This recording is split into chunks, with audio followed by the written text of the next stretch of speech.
Bonjour à tous, j'espère que vous allez bien. Je suis très contente de vous retrouver, de partager quelques minutes encore avec vous, autour d'un thé ou d'un café ou d'une orangeade.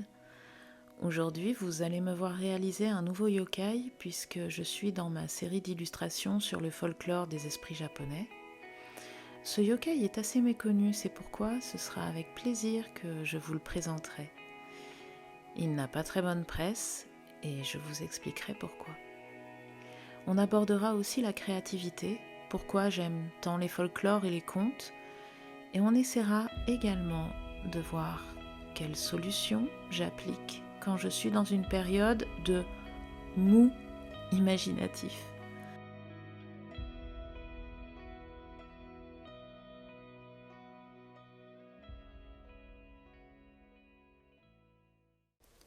Le yokai sur lequel je travaille est donc l'inugami.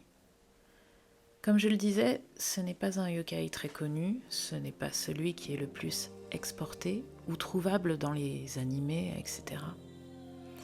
L'inugami est un chien, l'animal qui sert et aime son maître. Mais évidemment, et vous vous en doutez, il s'agit d'un yokai et pas d'un chien classique. Ici, il est une sorte de fantôme de chien, insoupçonnable pour l'étranger de par son aspect banal d'animal lorsqu'il cache sa vraie nature. Mais c'est un fantôme, bel et bien, issu d'une pratique de magie noire. C'est un être humain qui crée l'inugami pour l'utiliser ensuite comme un génie qu'on enfermerait dans un récipient. L'humain, sans cœur, va s'emparer d'une tête de chien qu'il va momifier. Je vous épargne les détails du comment. Et qu'il va ensuite enfermer dans des linges. Il va ensuite cacher ce sac dans un hôtel votif à l'abri des regards, dans un lieu secret connu de lui seul et également connu de sa famille, car l'inugami se transmet de génération en génération. Ce fantôme de chien va alors apparaître, vivre aux côtés des membres de la famille et du créateur, et par magie va apporter chance et richesse. L'inugami peut aussi, bien évidemment, être utilisé comme une arme spirituelle contre un ennemi, un voisin que l'on n'apprécie pas, le concurrent de son entreprise. Cependant, comme souvent chez les yokai, et toujours à la manière du mythe du génie, l'inugami peut devenir une source de problèmes pour la famille du créateur. S'il est délaissé ou si ses actions deviennent envahissantes, l'inugami peut aussi amener à la destruction de la famille. Et là, je vous parle de croyances, de folklore, mais qui malgré tout s'inscrivaient dans les faits réels, puisque ces pratiques ont existé, ces croyances existaient et ces pratiques existaient. Il y a encore quelques décennies, dans certaines campagnes, lors des mariages, les époux devaient stipuler que leurs familles respectives ne cachaient pas d'inugami, afin de s'assurer qu'en contractant le mariage, on n'allait pas en même temps devoir assumer la gestion d'une créature issue d'une pratique de magie noire.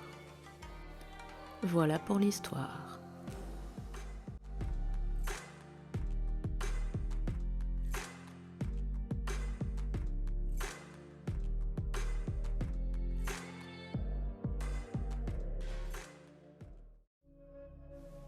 Cet inugami, j'ai fait le choix de le représenter de manière anthropomorphique, c'est-à-dire habillé, alors pas véritablement avec un corps d'humain, puisqu'il a quand même des caractéristiques animales, mais en tout cas habillé avec une tenue un peu traditionnelle, tout simplement parce que l'esthétique fait que c'était plus joli à regarder. Et puis je lui ai donné une apparence assez accueillante. Il n'est pas vraiment effrayant, on n'est pas là du côté du chien un peu mort-vivant, etc., qu'on peut retrouver dans certaines illustrations plus classiques, certaines estampes plus classiques. mis à part ses yeux qui sont blancs, et c'est comme ça que j'aime bien faire les yeux des personnages fantastiques que je fais. Sinon, il a l'air plutôt souriant en tout cas et accueillant. Je l'ai représenté devant la maison justement de son créateur, puisqu'il y a vraiment la notion de gardien. Et j'ai choisi un chien de race japonaise, donc l'Akita Inu, qu'on pouvait en tout cas justement trouver dans les campagnes japonaises.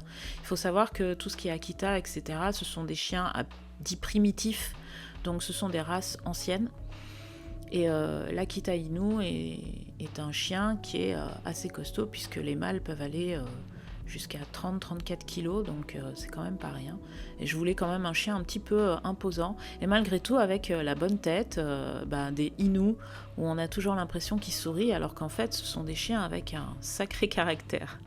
Le médium utilisé est bien évidemment l'aquarelle, mais que j'utilise vraiment comme pour de l'illustration, c'est-à-dire qu'il y a énormément de calques superposés, et je travaille beaucoup les textures, donc c'est pas du tout des aquarelles très très diluées comme on peut s'attendre sur des aquarelles un peu plus classiques de paysages ou de bouquets de fleurs, etc. Si vous entendez ronronner, c'est normal. Narco est venu à côté de moi.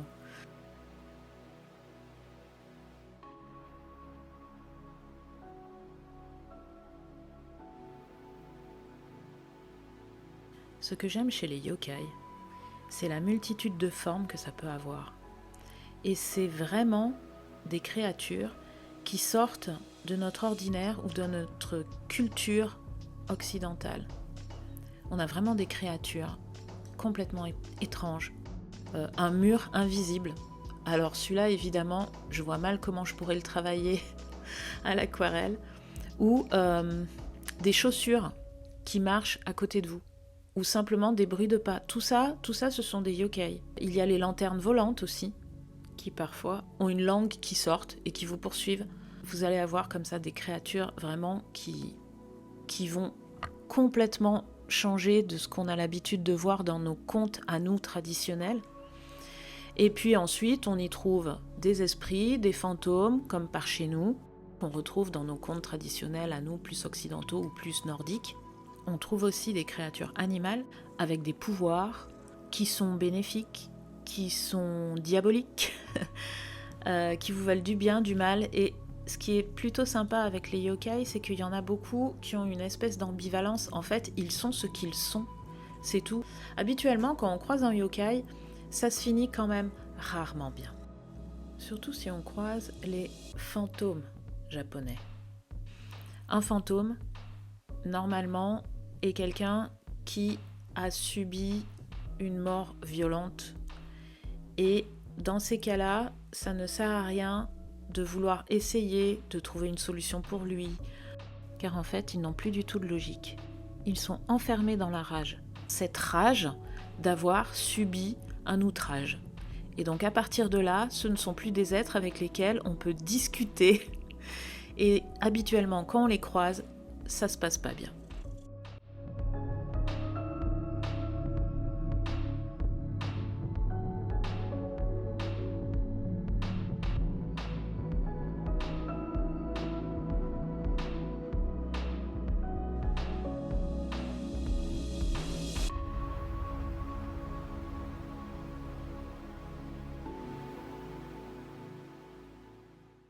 J'aime explorer le monde des yokai et les folklores du monde entier parce que justement ce sont des histoires extrêmement riches qui apportent beaucoup de possibilités visuelles et en plus de ça, personnellement, je ne me sens pas enfermée dans une représentation. Par exemple, les yokai, je fais vraiment un travail de chara-design dessus, notamment pour la kappa, puisque d'une sorte de gnome, j'en ai fait plutôt une naïade ou sirène. Donc vraiment, je me détache de ce qui peut exister, je choisis de garder des caractéristiques, j'aime bien connaître la base du yokai ou de n'importe quel autre élément de folklore qui va m'inspirer, mais je choisis d'en faire ce que je veux, parce qu'après tout, dans l'art, on est libre de faire ce qu'on veut. C'est pas la même chose que dans une illustration commandée où vous avez un auteur qui vous dit « je veux vraiment que tu fasses ça, ça, ça ». Parfois, il y a des auteurs qui vous laissent un peu plus de liberté, mais parfois non. Il y en a d'autres qui sont plus dirigistes. Là, par contre, je fais de l'art pour de l'art, c'est-à-dire que j'illustre la pensée que j'ai moi-même, donc je suis totalement libre et ça me permet d'aller où je veux. Et c'est ça qui est super. Je m'intéresse donc beaucoup au yokai parce que j'ai été amenée à illustrer un livre jeunesse il y a quelques années de ça, où je devais justement traiter du tanuki. Alors bien sûr, au niveau des illustrations, c'était des illustrations qui étaient faites pour la jeunesse, qui devaient quand même garder pas mal de caractéristiques du tanuki, et qui étaient des illustrations assez simples. Ces temps-ci, je m'intéresse notamment aussi au shintoïsme, mais c'est beaucoup plus dur de trouver en français des livres abordables, on va dire, sur le shintoïsme. Après, en termes de folklore, j'aime aussi beaucoup tout ce qui est folklore nordique, contes nordiques, les contes des pays de l'Est, etc.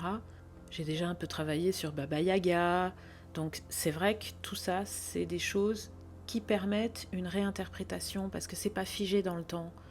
Ou tout simplement les contes des frères Grimm, mais toujours avec la volonté de pouvoir les réinterpréter. Le moment où je fais des recherches, où j'essaye de combiner plusieurs idées ensemble, c'est aussi un moment que j'affectionne particulièrement.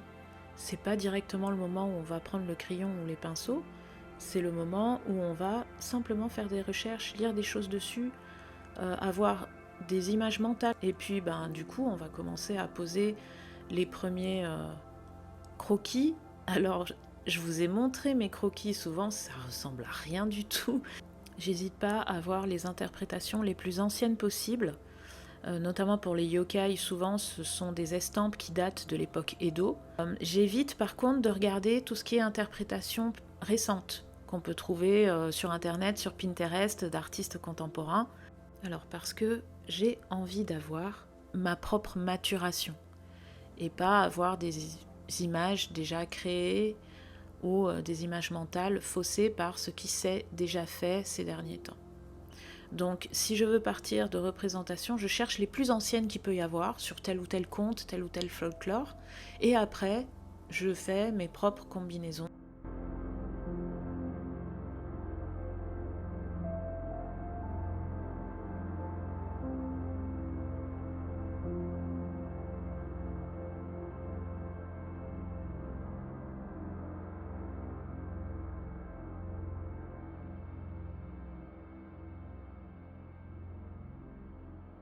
Pour en venir au dernier chapitre sur le blocage artistique. Justement, c'est un peu en lien puisque moi j'explique ce qui m'inspire et comment ça m'inspire et comment je travaille du coup cette inspiration. Et j'avais discuté avec quelqu'un sur Instagram autour du blocage artistique où la personne me demandait mais moi comment je faisais, si jamais j'avais une période où je savais pas quoi dessiner, etc. Mais en tout cas, moi, ce que je fais, c'est que dans ces cas-là, si vraiment je ne sais pas quoi dessiner, c'est des moments où on peut être, on va dire, intellectuellement, au niveau de l'imagination, fatigué, hein, ça peut arriver, je choisis de dessiner en lâcher-prise pendant un temps, c'est-à-dire revenir à la simple copie de peinture classique, des œuvres des grands maîtres, comme on dit. Donc simplement recopier, bêtement. Alors bien sûr, on ne va pas signer en disant que c'est nous qui l'avons fait, mais du coup, ça permet d'avoir une dynamique technique, en tout cas, et puis petit à petit, on se rend compte que le croquis qu'on a fait en copiant telle ou telle œuvre, bah tiens, on a envie de le personnaliser, etc. Et c'est comme ça que l'imagination revient. Face au blocage artistique, il y a tout simplement aussi la lecture. On fait une pause, on lit. On peut aussi s'intéresser aux arts annexes, la musique, les jeux vidéo, si on veut rester dans le visuel aussi. Et petit à petit, l'inspiration revient. Si vous jouez aux jeux vidéo, ma foi, vous avez un blocage artistique, faites un fan art sur votre jeu vidéo du moment. Si vous écoutez de la musique, pourquoi pas laissez-vous porter par l'inspiration de la musique. Ou simplement copier des choses que vous aimez, que vous trouvez belles. Bien évidemment, si vous copiez, ne signez pas de votre nom. Mais en tout cas, en faisant ça, petit à petit, l'imagination repart, parce qu'il y a toujours un moment où on a envie de mettre notre touche. Et à partir du moment où, même si on fait une copie, où on a envie de mettre notre touche particulière, ça veut dire que l'imagination est en train de revenir. Il faut accepter qu'en fait, on est des phases. C'est pour ça que j'aime bien travailler sur des séries. Je fais là des séries sur les yokai, j'ai fait une série sur les portraits animaliers, et j'aime bien travailler sur les séries parce qu'elles sont temporelles. Je peux décider d'arrêter une série quand j'en ai envie, je peux décider d'y revenir aussi. Ça permet de ne pas s'épuiser comme si on ne pouvait plus en sortir. Et ça permet aussi d'approfondir une technique, une thématique, et de la laisser pleinement s'exprimer.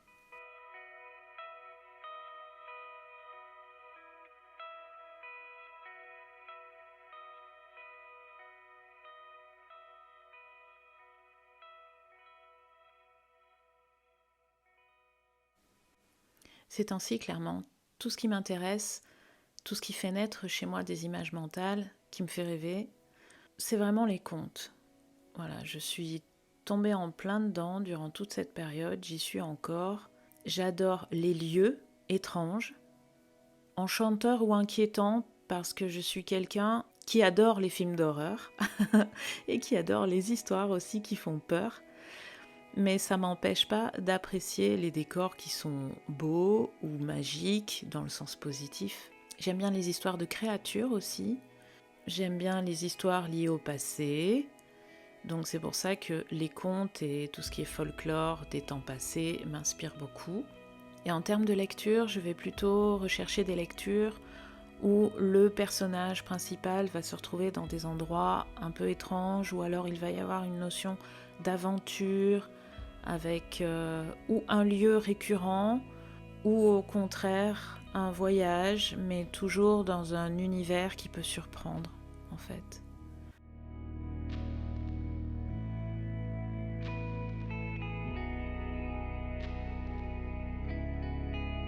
Un de mes contes favoris est Alice au pays des merveilles. Je pense que c'est une source quasi inépuisable de représentation mentale, tellement il y a des péripéties qui se succèdent. Alors moi je mets les deux, je mets Alice au pays des merveilles et Alice de l'autre côté du miroir. Pour moi, je mets ça dans une seule et même œuvre, pour simplifier. C'est une suite de péripéties continuelles, auxquelles on peut donner d'ailleurs des significations et des sens cachés. Quasiment chaque personne aura sa propre signification ou sens caché à mettre derrière. C'est tellement facile de coller n'importe quelle interprétation. Je ne parle pas de tout ce qui peut être polémique autour du personnage de Lewis Carroll, je me base pas sur ça, je m'arrête pas là-dessus. Mais en tant qu'œuvre où le personnage a une succession d'événements dans des lieux étranges, différents, ouverts à l'imagination, c'est une source inépuisable aussi. Le problème, c'est que ça a été pas mal déjà fait, ça a été bien poncé par tous les autres artistes. Donc c'est vrai qu'il faut arriver à se détacher de tout ce qui a déjà été fait, notamment la magnifique adaptation de Rebecca d'Outremer ou de Benjamin Lacombe.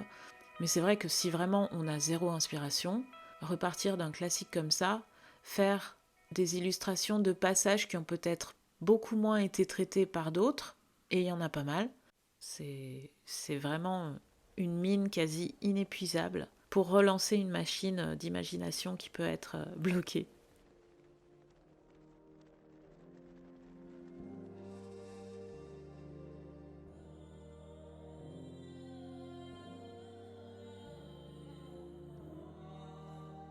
Voilà, on va se quitter ici. N'hésitez pas à partager votre propre expérience dans les commentaires, vos propres démarches en ce qui concerne la créativité, la relance de la machine créative, si vous aussi vous travaillez en série ou pas, si vous avez des trucs et astuces qui vous permettent de passer ces temps où vous n'avez plus trop d'imagination, tout en continuant à rester actif. Partagez vos solutions, on est là, on en parle. N'hésitez pas à liker si ça vous a plu. Si vous avez des questions sur les yokai ou plus d'ordre matériel sur ce que j'utilise, etc., posez-les en commentaire et j'y répondrai bien volontiers. Je vous dis à bientôt pour une nouvelle vidéo, normalement d'ici quelques temps, dans 2 semaines. Abonnez-vous si vous souhaitez me suivre mon évolution, peut-être évoluer avec moi si vous avez à peu près le même niveau d'engagement sur les réseaux, sur YouTube ou même juste au niveau des réalisations. Voilà, je vous dis à bientôt, cœur avec les doigts. Ciao ciao, gros bisous, prenez soin de vous et restez créatifs.